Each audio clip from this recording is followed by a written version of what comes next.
오늘도 예배에 오신 모든 분들을 주님의 이름으로 환영하고 축복합니다. 오늘 설교의 주제는 주님의 사랑에 힘입어 주님의 집에 들어가 주님을 예배해요입니다. 우리 함께 시편 5편의 1절부터 3절까지의 말씀 우리 같이 읽겠습니다. 여호와여 나의 말에 귀를 기울이사 나의 심정을 헤아려 주소서. 나의 왕 나의 하나님이여 내가 부르짖는 소리를 들으소서. 내가 주께 기도하나이다. 여호와여 아침에 주께서 나의 소리를 들으시리니 아침에 내가 주께 기도하고 바라리이다. 다윗은 계속해서 하나님께 늘 기도하는 사람이었습니다. 그는 아침에도 주님께 이렇게 기도했습니다. 여호와여 나의 말에 귀를 기울이사 나의 심정을 헤아려 주소서.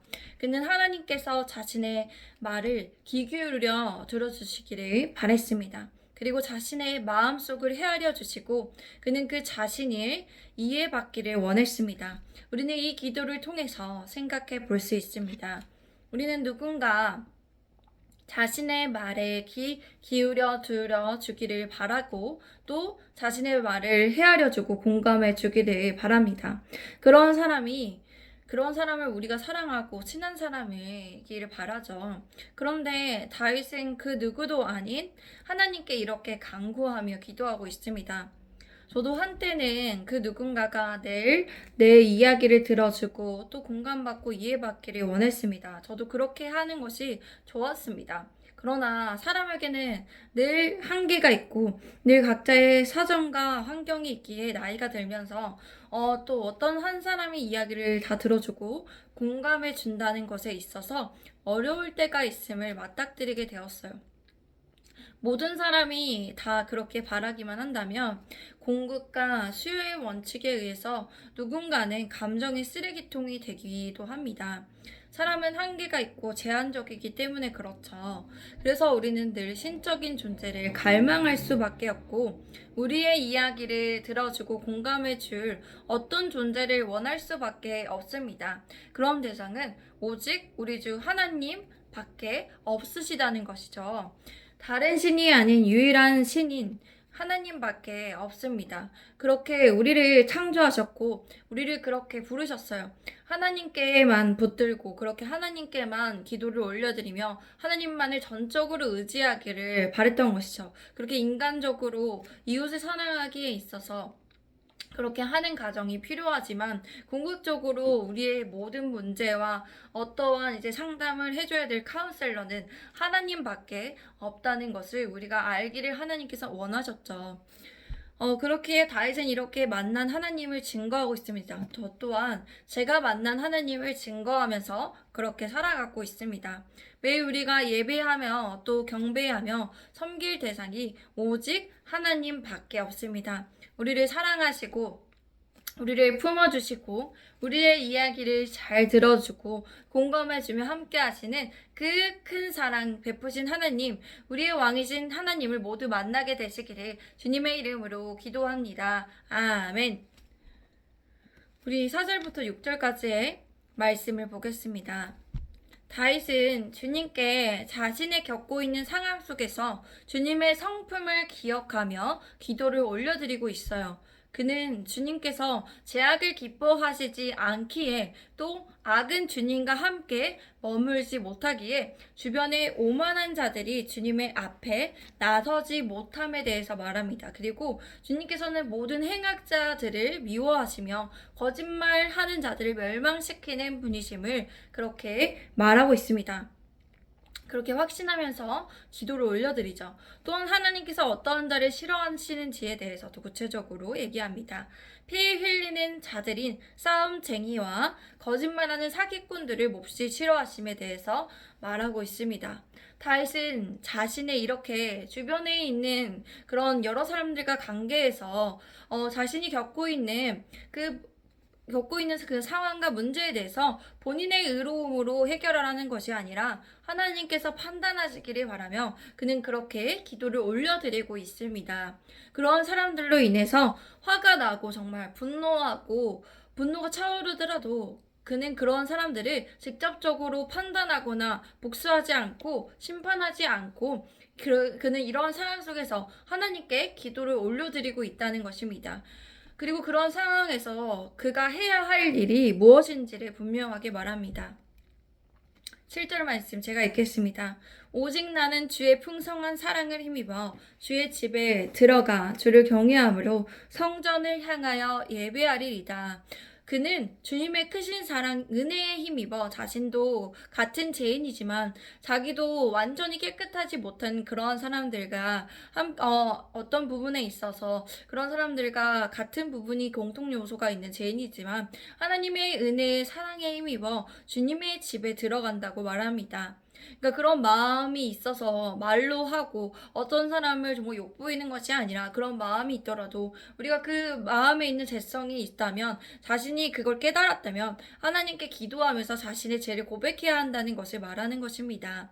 하나님 앞에 들어가 하나님의 크신 사랑을 베풀어 달라고 이런 죄성 때문에 다른 사람을 비판하고 판단하기 때문에 나의 부끄러운 모습을 헤아려 달라고 주님 앞에 들어가 주님을 경외함으로 주님만이 왕이십니다. 주님만이 높임 받으실 분이십니다. 라고 이렇게 기도하면서 하나님 앞에 나아가 하나님만을 예배할 수밖에 없는 인간의 존재임을 자신이 그렇게 말하고 확신하며 자신이 해야 할 일을 얘기하고 있습니다. 우리 또한 정말 이 세상에서 정말 우리에게 악을 행하거나 또 우리를 분노하게 하고 화가 나게 하는 사람들이 있는데 그런 사람들 속에서 우리가 해야 할 일은 하나님을 예배하는 것입니다.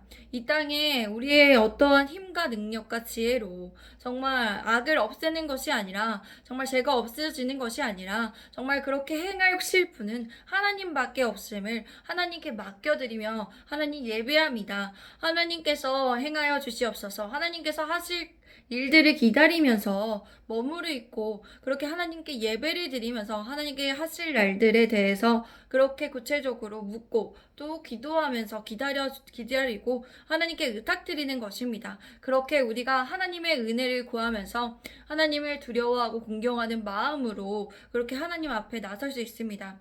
누군가가 다 죄인인데 우리가 어떤 사람을 이렇게 심판할 그런 주체가 안 된다는 것을 우리가 기억했으면 좋겠습니다. 그래서 어떤 사람을 헤아리려 하고 나 안에는 그런 티끌이 없는지를 확인해 봐야 합니다. 사실 티끌이 1%도 없는 사람이 이 세상에 존재하지 않다는 것이죠. 우리 하나님의 자녀라고 하더라도 우리가 완전히 이루어지지 않은 하나님 나라가 이미 이루어졌지만 이곳에서 하늘나라에 갈 때 완전하게 하나님의 나라가 이루어지기에 우리도 여전히 이 땅에 있을 때 하나님을 믿는 의인이 되었지만 죄인으로서 살아갈 수밖에 없습니다. 완전한 성화가 이 땅에서는 없기 때문이죠. 그렇기 때문에 그들을 헤아리면서 우리가 여기서 해야 될 일은 다윗과 같이 이렇게 하나님을 예배하는 것입니다. 하나님을 경외하는 마음으로 하나님께 맡겨드리는 것입니다. 다윗은 또한 이렇게 기도하고 있습니다. 주님, 나를 대적하는 원수를 보시고 주님의 공의로 나를 인도하여 주시옵소서. 내 앞에 주님의 길을 곧게 세워 주시옵소서. 다윗을 대적하는 이들이 굉장히 많았기에 다윗에게 칼을 겨누는 대적들이 많았기에 그는 하나님께 이러한 기도를 올려드릴 수밖에 없었죠. 주님의 공의로 자신을 인도하여 달라고 자신 또한 그렇게 다른 사람이 칼을 겨눌 때 왜 다윗도 그런 생각을 하지 않겠습니까? 자신도 칼을 겨누고 싶지만 그런 판단과 어떤 심판에 대해서 하나님께 맡겨드리는 것입니다. 그래서 자신의 길을 앞에 곧게 세워주셔서 자기가 악한 길에 똑같은 사람의 길에 서지 않게 해달라는 것이죠. 우리 또한 삶의 자리에서 정말 우리를 비탄하고 비난하며 우리에게 칼을 겨누지는 않지만 어떤 칼을 간접적으로 겨눈다고 생각할 수도 있지만 그들을 향해서 우리가 할 수 있는 일은 그 자신을 대적하는 원수들을 보시고 하나님의 의로 공의로 인도하여 달라고 자신을 인도하여 달라고 하나님의 공의로 다스려 달라는 그렇게 기도를 할 수 있다는 것입니다. 저도 얼마 전까지만 해도 이러한 기도를 자주 올려드렸는데요. 그런 사람들이 때로 함께 주님의 길을 걷고 있는 하나님의 자녀들인 경우가 있었습니다. 왜냐면 제가 이제 전도사이기 때문에 제 주변에는 소통하고 대화하는 사람들이 다 하나님의 자녀 밖에 거의 없습니다. 아닌 경우는 거의 없는 것 같아요. 그래서 그런지 하나님의 자녀가 아닌 사람들과 만나봤지만 그런 불의가 경우가 조금 경우의 수가 다르지만 하나님의 자녀들과 어떠한 의견의 차이가 또 하나님 자녀들이 이것에 대해서 잘 모르고 하는 경우가 있겠지만 불의를 하게 나에게 대했을 때 불의한 경우로 판단을 하고 불의한 말을 했을 때 그들을 나도 똑같이 정죄하지 않기 위해서 그 사람들과의 관계에서 일어난 일들에 대해서나 그 죄성에 대해서 하나님의 은혜와 공의로 그런 사람들을 올려드리는 것이었습니다. 그 사람을 미워하지 않고 그 안에 있는 그러한 실수들이 그들이 반복되지 않도록 똑같이 행하지 않도록 사랑의 마음으로 정말 그들을 대하기를 바라면서 또한 그런데 사랑의 마음으로도 모든 것을 다 허물을 덮어주는 것이 있지만 똑같은 잘못을 다른 사람들한테 한다는 것은 그게 사랑이 아니라고 생각을 하기 때문에 저는 하나님의 은혜와 공의로 그들을 올려드렸습니다. 때로 제 혈기로 그렇게 공의로 올려드리지 않기를 바라면서 그렇게 하지 않게 해달라고 저의 그런 마음이 있다면 저의 죄성도 용서하여 달라는 기도도 은혜를 베풀어 달라고 그렇게 기도하였습니다. 여러분들도 그렇게 하나님께 기도하시기를 바랍니다. 우리 함께 11절 그리고 12절 말씀 같이 읽겠습니다. 그러나 주께 피하는 모든 사람은 다 기뻐하며 주의 보호로 말미암아 영원히 기뻐 외치고 주의 이름을 사랑하는 자들에게는 주를 즐거워하리이다. 여호와여 주는 의인에게 복을 주시고 방패로 함같이 은혜로 그를 호위하시리이다. 주께 피하는 사람은 다 주님 안에 다 기뻐하게 된다는 것이에요. 우리 안에 누가 고난과 어려움과 자기 내면에 또 어떤 주변에 일어나는 일들 중에 어떠한 사람이 어려움과 힘듦이 없겠습니까? 그러나 우리가 그럴 때 하나님을 찾고 주께 피하는 사람은 다 주님 안에서 기뻐하고 주님의 보호로 말미암아 즐거워하게 한다는 것이에요. 주님을 사랑하기 때문에 주님의 이름을 사랑할 수밖에 없는 것을 체험하고 확신하기 때문에 주님의 보호하심 안에서 그렇게 주님을 믿는 사람들의 의인들이 복을 누리고 하나님께서 우리 어떠한 칼과 화살 같은 그런 간접적인 말이나 상처에 대한 내용들 그리고 행동으로 이어지는 것들 문제의 그런 일들을 방패와 같이 보호하여 주시고 은혜로 그렇게 하나님께서 지켜주신다는 것입니다. 주님의 은혜로 함께하여 주셔서 우리가 그렇게 주님 안에서 은혜와 기쁨을 누릴 수 있게 된다는 것입니다.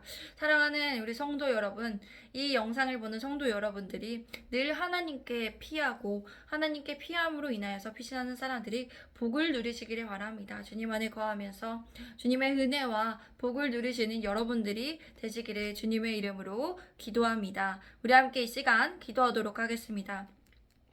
사랑하는 주님 참 감사드립니다. 주님 하나님께서 우리를 사랑하여 주시고 또 우리에게 은혜를 베풀어 주시는 분이심을 확신하며 기도합니다. 하나님 이 영상을 보시는 모든 분들에게 하나님의 은혜와 하나님의 기쁨을 누릴 수 있도록 하나님만을 의지하고 하나님께 어떠한 어려움과 힘든 상황 가운데 하나님께 피신하고 피하여서 하나님의 보호하심을 받을 수 있도록 인도하여 주시옵소서. 주님 함께하여 주시고 오늘도 충분히 주님의 은혜 안에 머물면서 하나님께 감사하고 하나님께 찬양을 올려드리며 하나님께 날마다 또 순간순간마다 기도하면서 그렇게 하나님 안에 거하며 그렇게 주님과의 관계를 이어나가시는 모든 분이 될 수 있도록 주님 의의 길로 공의의 길로 인도하여 주시기를 간절히 원합니다. 주님께 모든 것을 맡겨드립니다. 주님 사랑합니다. 감사합니다. 예수 그리스도의 이름으로 기도드립니다. 아멘. 감사합니다. 샬롬. 오늘도 주님 안에 좋은 하루 되세요. 샬롬.